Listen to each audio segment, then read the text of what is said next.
Okay, my name is Andreii Garanin. I'm from Heaven, head of energy projects, and today I'm going to talk about, well, some fun stuff, energy. Okay, just before I go to the main topic of our discussion, it's a few words about me. I'm actually quite new guy on the block in the crypto industry, just less than a year.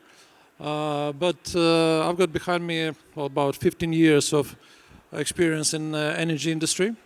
So I think I went through the full value chain from, let's say, like coal mining, coal-fired power plants management, and go into effectively like renewables. And I've done for the last 5 years actually mostly like renewable projects. So I've done a few hundred megawatts in solar and wind. So let's go actually forward. Okay, crypto mining. Is it good or bad? Effectively, by say main media, it's perceived as a kind of negative factor, which is actually like eating away so much required energy. It's actually considered a net polluter or net contributor to pollution. Well, think about it.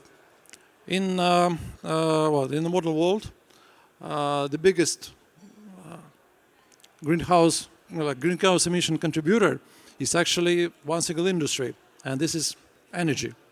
Any kinds of energy production is the biggest contributor to our emissions, and this is actually creates quite a big challenge.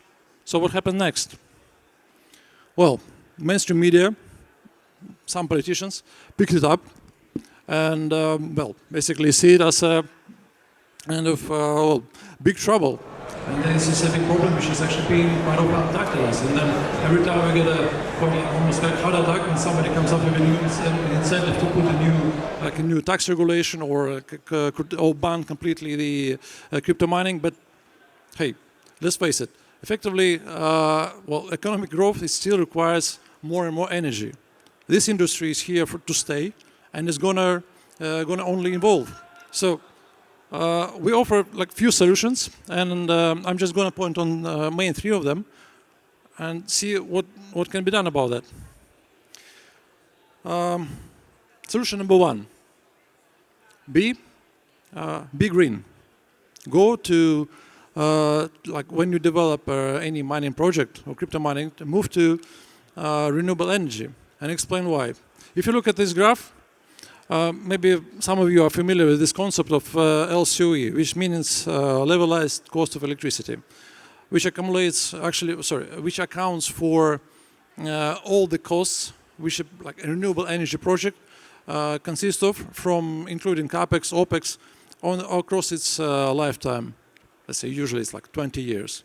So while a lot of things has happened in crypto industry over the last decade, in the energy industry, there was as well quite a lot of developments going on. So if you can see from 2012 to the last year, the LCOE factor dropped to the lowest part, and this is right now the let's say traditional renewable energy like technologies like solar and wind became the most competitive ones. So it's much cheaper and much more profitable to invest into them rather than to go any other sources like with the fossil fuel.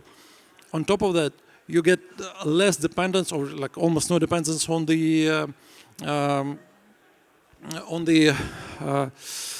fossil or commodity prices. Like for gas and oil, the prices go up and down, but while with renewables, you can be quite safe and very predictable. Bear in mind as well the figure on the battery storage, and I will come back on this in a few minutes. Moving to renewables brings its own challenges. It's basically one thing is to be green. The other thing what's going to happen to the grid. You see, renewables have let's say one big challenge. The challenge is that it's not always stable. You see, the sun doesn't always shine, or the wind doesn't always blow, and this is the thing which actually has to be resolved.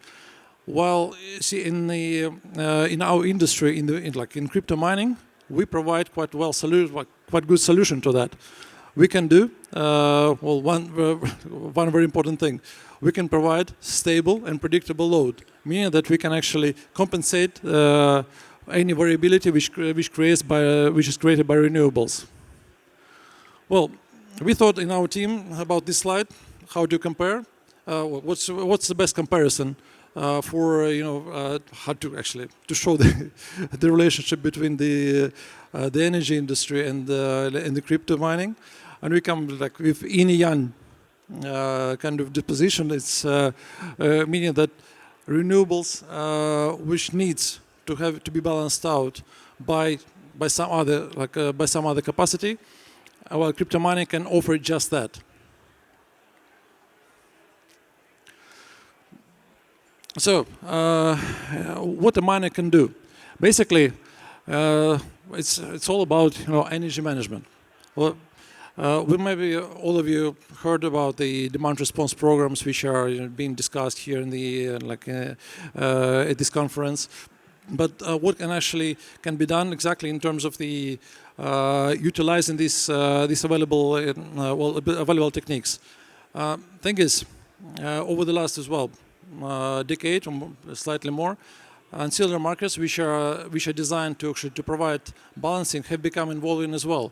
They've been opening up more and more in both in the United States and in countries of Europe, allowing the capacity owners to actually trade their capacity and sell it at a profit.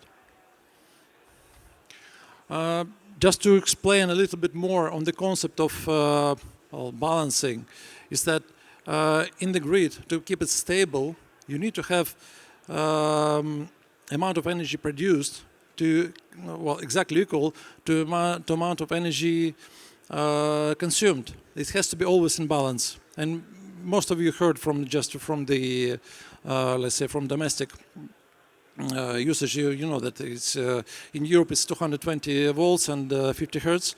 It has to be stable. But what's behind it? Behind it is actually the technology which allows to keep the balance in the grid absolutely at the same level, which is usually done by dispatch services. But to make sure that the amount of the amount of consumption is equal to the amount of production, the dispatch services, they need to gather capacity from somewhere. You can always, a grid operator can always have the capacity coming from the reserves, like spinning reserve, or the ones which is consuming energy just to keep it going, or can acquire capacity from the consumption side. Basically, this is called from the demand side response. So, I will just explain the basic concept behind flexibility markets or ancillary markets. This is the function of this market is actually to gather capacity to source capacity from both ends, from demand side and from supply side, to keep the system in balance. And actually, modern grids are quite robust. They have usually not just one, two. They have usually, like I said, three levels of reserves. The ones which actually keep the system going, and these markets, when they open, they allow to actually to sell capacity from demand side as well as from supply side to make sure that you can actually earn money on that. There are several demand response programs, and the function of which you can effectively just qualify your facility at the market with the grid operator depending on your location, and have it actually have it traded. I think I will not stop too much in details on the actual function, but you can always come to our booth and explain it and discuss with me a bit more in detail.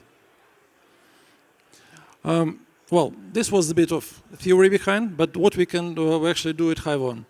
Hivon has been around more than 6 years, and we are mostly, famous for industry which was built on the rigs. But for the recent few months or a year, we've been working on energy projects, and with the team of energy professionals So we have pretty good understanding what we're doing, and we're understanding the full value chain behind behind energy markets and how they operate. Well, this can be maybe a bold statement, but effectively, when a miner works quite smart with its operation, it can achieve savings up to a third of its cost on energy, or even more. It really depends on the location and on the markets, but this is indeed something to look forward to and something to tap into. The last but not least, what a miner can do in terms of to improve its efficiency. Well, optimize mining. It's all about keeping your hardware and keeping your software up to date, and to make sure this is operates at the highest efficiency level. So high performance machinery, you need to have it in place. Hardware and firmware updated. And always look out for conditions at of the data center. There are a few other solutions which can be utilized to make your mining efficient. I just need to mention them, but not focus on them, like mining tool, cooling cost, or heat recycling. It all can adapt to efficiency of your operations. But these ones we can discuss detail outside of this presentation. So, be green. Improve your efficiency of your mining operations, and earn money on that. Thank you.